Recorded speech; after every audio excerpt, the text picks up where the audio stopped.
Hello बच्चों, welcome to our channel Royal classes.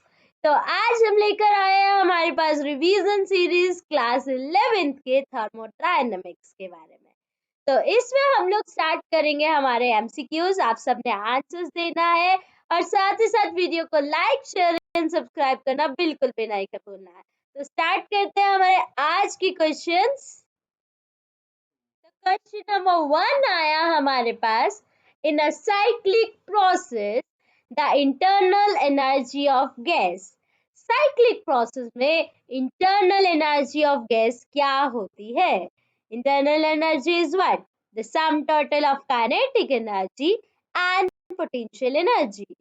वो क्या होगी साइक्लिक प्रोसेस के अंदर? इंटरनल एनर्जी बढ़ जाती है, कम हो जाती है, या वो हमेशा सेम रहती है, या फिर वो जीरो हो जाती है? तो आपने अपना आंसर लिखना है फटाफट से कि साइक्लिक प्रोसेस में इंटरनल एनर्जी पे क्या अफेक्ट पड़ता है। The right answer is remains constant. Internal energy of gas हमेशा क्या रह जाती है? कांस्टेंट रहेगी। एक साइक्लिक प्रोसेस में इंटरनल एनर्जी पे कोई भी अफेक्ट नहीं होता है, वो हमेशा सेम ही रहती है।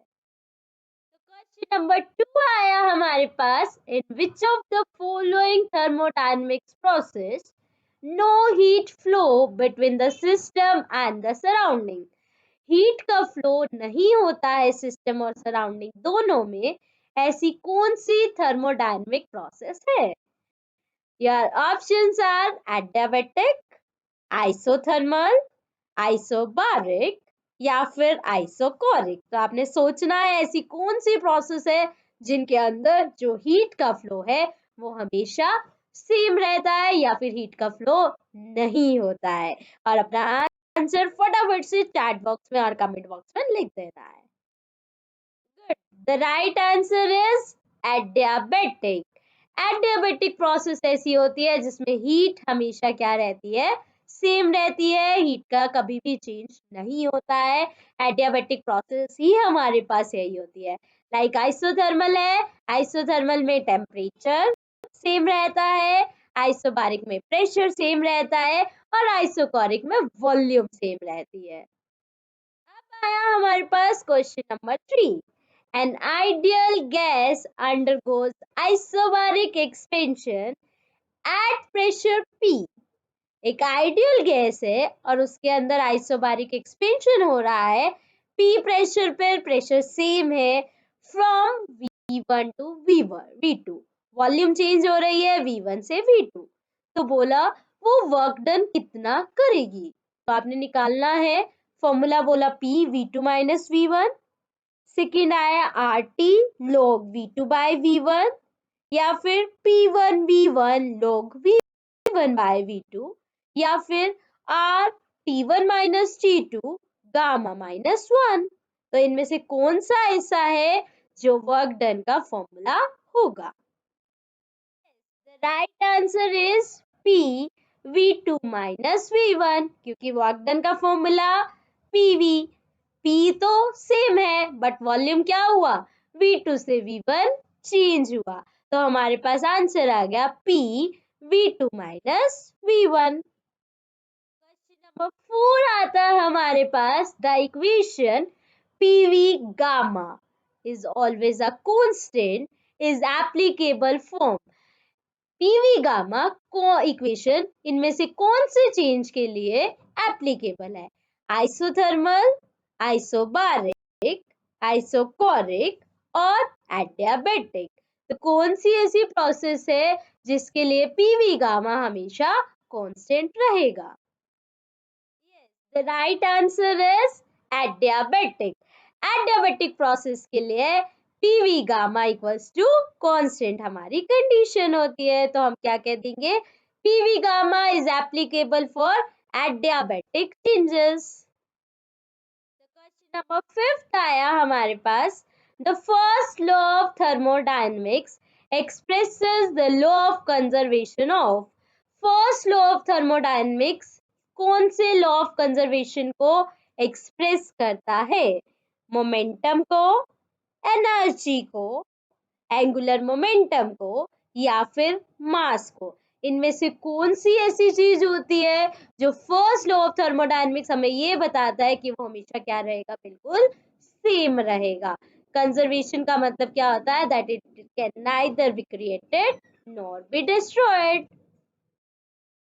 The right answer is B.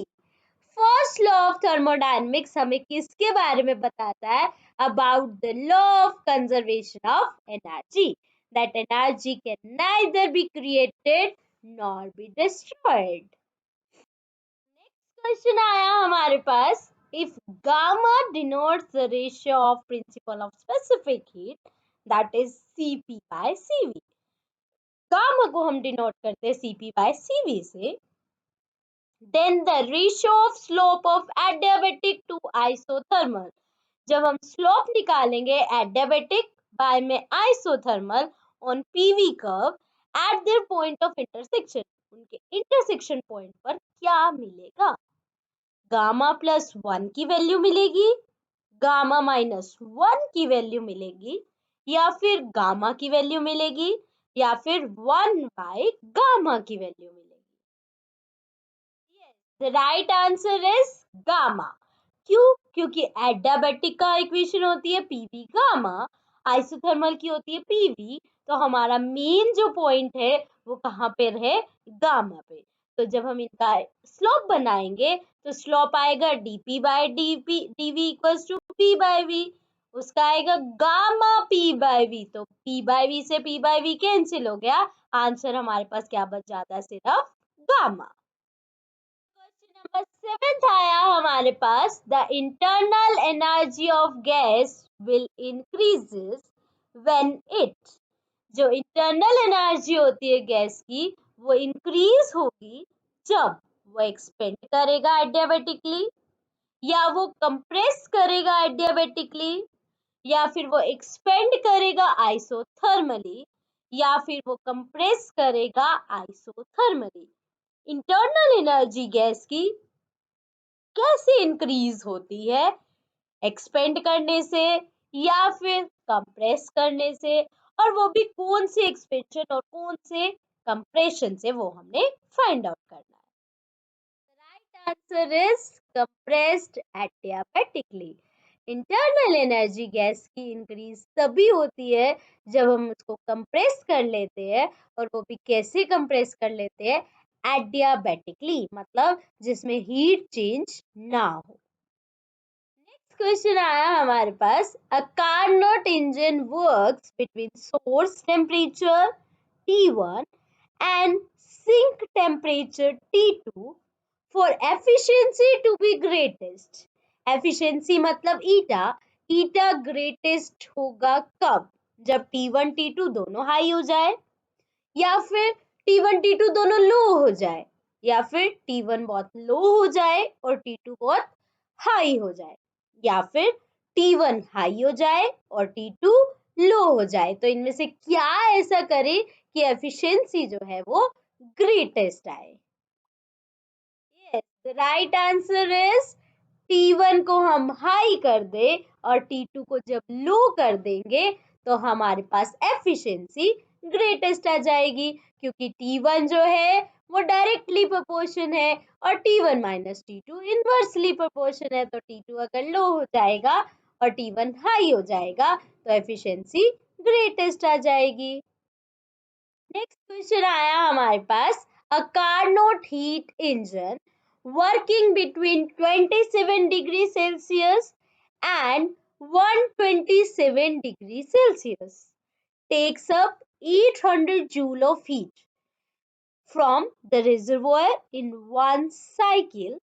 The work done by engine is, engine से वर्क डन कितना होगा, 200 जूल, 400 जूल, 600 जूल, या फिर इनमें से कुछ भी ऐसा नहीं है जिससे हम निकाल सके कि वर्क डन हमारे पास कितना होगा। Right answer is 200 joule.